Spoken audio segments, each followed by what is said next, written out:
आप जाइएगा, विदाई होगा आपका। चलिए बैठिए, भाषण दे रहे हैं। बैठिए, आप बोलिए ना, आप उधर ध्यान मत दीजिए। राजीव रंजन जी, उधर ध्यान मत दीजिए। Address the chair only, address the chair only. आपने दिल्ली के एमसीडी को सारे लोगों को मिला के एक एमसीडी किया, क्या हुआ? हसर आपका। दिल्ली के एमसीडी के चुनाव में भी आप हार गए, फिर भी आप बोलने में बात नहीं आ रहा है। ऐसे ही लोकतंत्र को आप चलाना चाहते हैं? सभापति महोदय, लोकतंत्र चलता है लोकलाज से, और इस सरकार ने सारे लोकलाज को ताखे पर रख दिया और डुबो के इस दिल्ली में शासन करना चाहते हैं। गठबंधन की चर्चा कर रहे थे, इंडिया की भी चर्चा कर रहे थे। अब इंडिया का फोबिया तो उनको समा गया है, इसलिए कि आज तक तो कभी इन्होंने एनडीए की बैठक नहीं की, आज तक कभी नहीं हुआ था। लेकिन जिस दिन इंडिया की बैठक मंगलोर में हो रही थी, उसी दिन इन्होंने एनडीए का बैठक किया। अरे भाई, आपको तो उस फोबिया से आप ग्रस्त हैं। National capital territory of Delhi amendment bill 2023 का विरोध करने के लिए मैं खड़ा हूं। माननीय गृह मंत्री जी ने अभी इस बिल को पेश करते हुए कई संवैधानिक बातों का उल्लेख किया। उन्होंने सुप्रीम कोर्ट के कुछ पारा का भी उल्लेख किया, लेकिन शायद उन्होंने इस बात का उल्लेख नहीं किया कि इस देश में संविधान के प्रावधानों की व्याख्या करने का अधिकार इस देश के सर्वोच्च न्यायालय को है, और सर्वोच्च न्यायालय के संविधान पीठ ने 11 मई के अपने फैसले में इसकी विस्तृत व्याख्या की। उन्होंने पढ़ा, कई प्रावधान पढ़े, कई पारा पढ़े, लेकिन जो उनकी सुविधा के मुताबिक उनको सूट करता था वो पारा उन्होंने पढ़ा। पूरे जजमेंट को नहीं पढ़ा उन्होंने। पूरे जजमेंट में विस्तृत तौर पर सर्वोच्च न्यायालय ने इसके दिल्ली के क्षेत्राधिकार के मामले में व्याख्या की है, संविधान की व्याख्या की है, कानून की व्याख्या की है। लेकिन आपको बैकडोर से शासन करना था। 11 मई को जजमेंट आता है, 19 मई को सुप्रीम कोर्ट बंद होने वाला है, 19 मई को आप अध्यादेश लाते हैं, और उसके पहले आप सुप्रीम कोर्ट में रिव्यू पिटीशन फाइल करते हैं। ये लोकतंत्र है क्या? इसी को लोकतंत्र कहते हैं। ऐसे ही लोकतंत्र को आप चलाना चाहते हैं?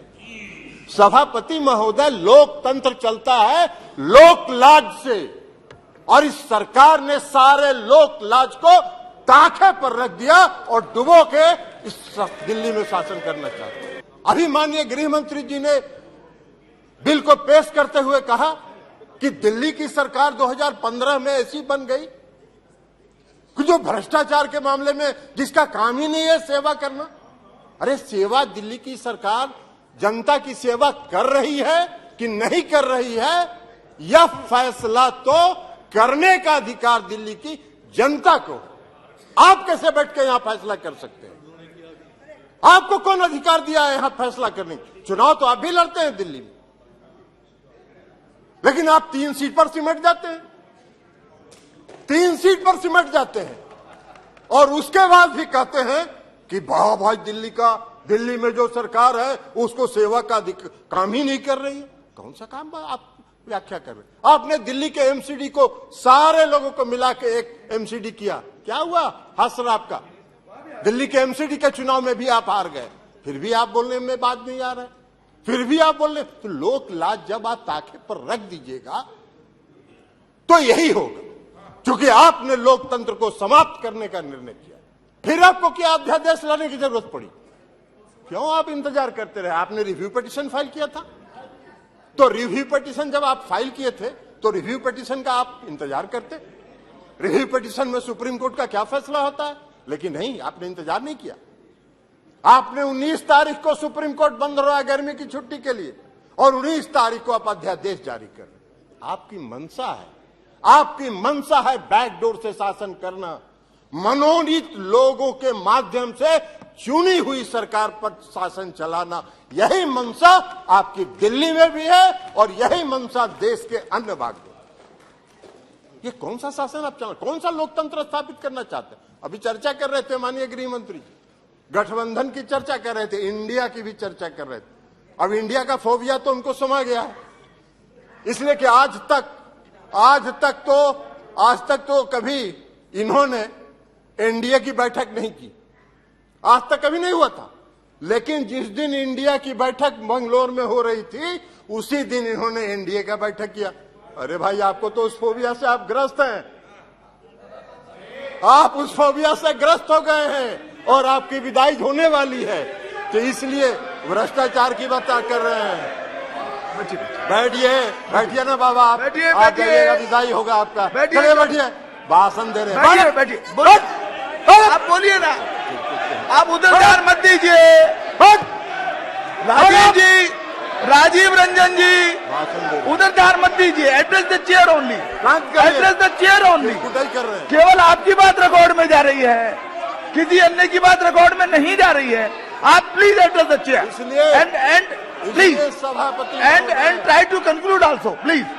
अभी सभापति महोदय माननीय गृह मंत्री जी चर्चा कर रहे थे, पेश करते हुए उन्होंने कहा कि दिल्ली में बहुत भ्रष्टाचार हो गया है, भारी भ्रष्टाचारियों का जमा हो गया है।